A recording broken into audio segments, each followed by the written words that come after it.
Hello friends, నమస్తే. అందరూ బాగుండాలి, అందులో నేను కూడా ఉండాలి. దరిద్రం మింగితే అదృష్టం అరుచుకుంటూ పోయినట్టు మా పరిస్థితి అయితే చాలా దరిద్రంగా ఉంది. మేము ఫిషింగ్ చేసే స్పాట్లోని కొరమీళ్ళు చాలా బాగా పడేది, కానీ ఇప్పుడు అదే స్పాట్లోని చాలామంది ఫిషింగ్ చేస్తున్నారు. వాళ్ళు ఫిషింగ్ చేయడం వల్ల ప్రాబ్లం ఏమీ లేదు, కానీ పడ్డ చిన్న పిల్లని కూడా చిక్కన్లో వేసుకొని తీసుకెళ్ళిపోతున్నారు.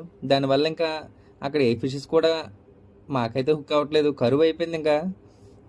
అందుకని చెప్పి ఇక శంఖలో గేలాలు పెట్టుకుని ఊరంతా తిరుగుతుంటే ఒక అతనైతే ఇన్ఫర్మేషన్ ఇచ్చాడు, సిఐడి ఆఫీసర్ లాగా ఇక్కడ చేపలు హుక్ అవుతాయని.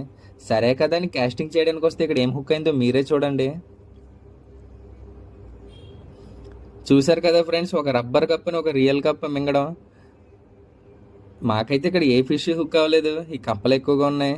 సరే కదా అని చెప్పి ఇంకా తట్టబుట్ట సర్దుకొని మళ్ళీ ప్లేసెస్ కోసం వెతుక్కుంటూ వెళ్ళిపోతున్నాం. ఏదైనా ప్లేస్ దొరికితే అక్కడే ఫిషింగ్ చేసి మీకు చూపిస్తాను.